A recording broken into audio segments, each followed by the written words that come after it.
बिस्मिल्लाहिर्रहमानिर्रहीम। अस्सलाम वालेकुम। मैं हूं मोहम्मद उमैर। स्टूडेंट्स, उम्मीद है आप सब खैरो आफियत से होंगे। जैसा कि आप सब जानते हैं कि नहम ग्रेड का सिलेबस तब्दील हो चुका है। न्यू बुक्स मार्केट में आ चुकी हैं। आज हम फिज़िक्स की न्यू बुक के ही चैप्टर नंबर 3 डायनामिक्स के टॉपिक 3.7 को स्टडी करेंगे, जिसका उन्वान है मैकेनिकल एंड इलेक्ट्रॉनिक बैलेंसेस। और हम देखेंगे कि किस तरह मैकेनिकल और इलेक्ट्रॉनिक बैलेंसेस की मदद से हम वेट और मास को मेजर कर सकते हैं। क्लियर? प्यारे बच्चों, जैसा कि आप जानते हैं कि पिछले लेक्चर में हमने मास और वेट के बारे में पढ़ा और सीखा कि मास और वेट में क्या फ़र्क होता है। आज हम इसी से आगे बढ़ेंगे और सीखेंगे कि मैकेनिकल बैलेंस क्या चीज़ है, किस तरह हम इसके ज़रिए मेजरमेंट्स ले सकते हैं। तो चलिए शुरू करते हैं। तो बेटा, मैकेनिकल बैलेंस के ज़रिए आप किसी भी ऑब्जेक्ट का मास मालूम कर सकते हैं। जैसा कि आप तस्वीर में देख सकते हैं, ये कॉमनली आपने मुख्तलिफ स्टोर्स, शॉप्स में देखा होगा, जो मुख्तलिफ ऑब्जेक्ट्स के वेट के लिए इस्तेमाल किया जाता है। जैसा कि बताया गया है, a mechanical balance is used two way objects by balancing them with standard weights. The material to be weighed is put in one pan. Standard weights are put on the other pan. The deflection of the balance may be indicated by a pointer attaches to the beam.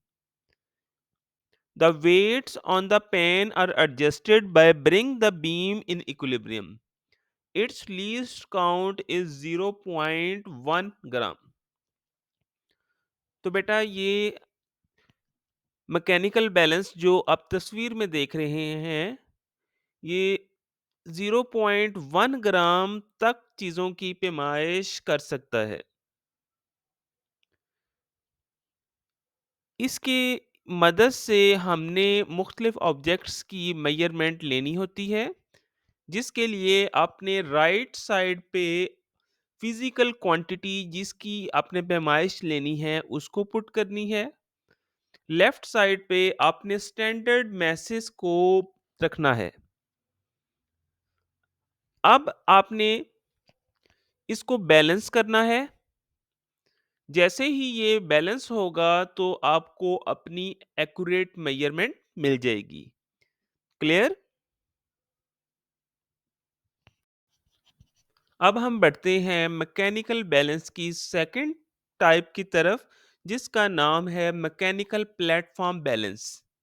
Mechanical balance की मदद से हम 5 kilo 10 kilo तक की चीज़ों की पैमाइश accurately तो कर सकते हैं, पर अगर वेट उससे ज़्यादा है तब उसके लिए हम मैकेनिकल प्लेटफॉर्म बैलेंस इस्तेमाल किए करते हैं, जो कि अमूमन जो है आपको गंदुम पीसने वाली शॉप्स पर दिखाई देगा।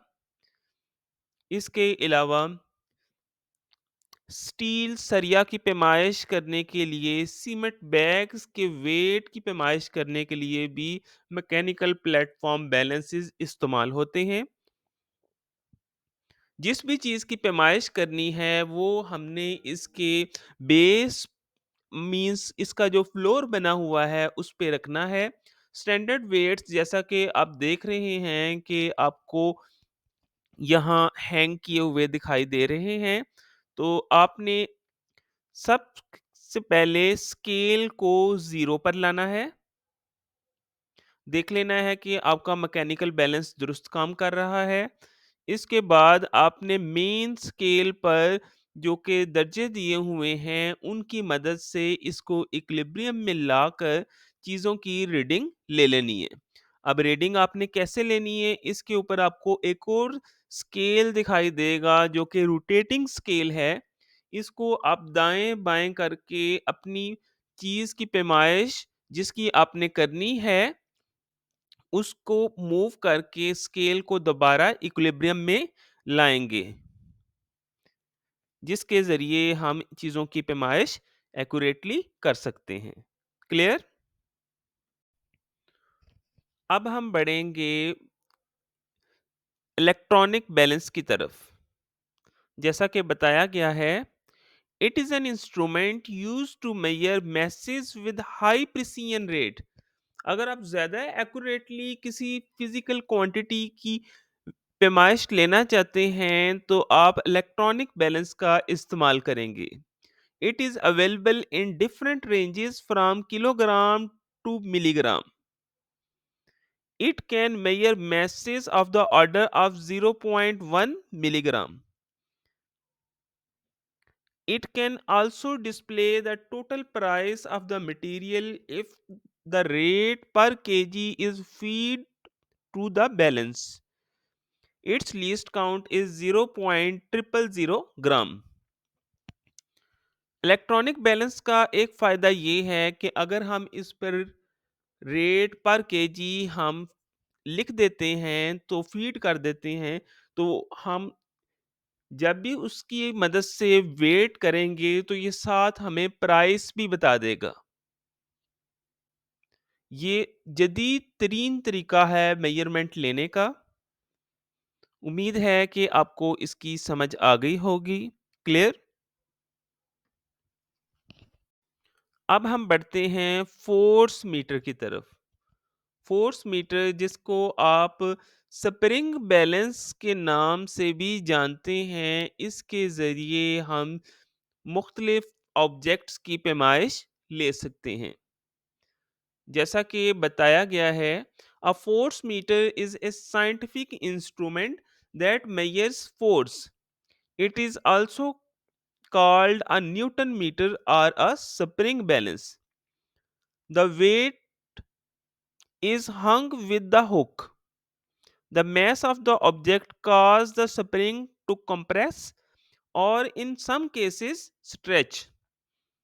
The pointer indicates the weight of the object. बेटा जिस भी चीज़ की आपने पैमाइश लेनी है, उसको आपने हुक के साथ अटैच करना है, जबकि इसका दूसरा सिरा आपने फिक्स कर देना है।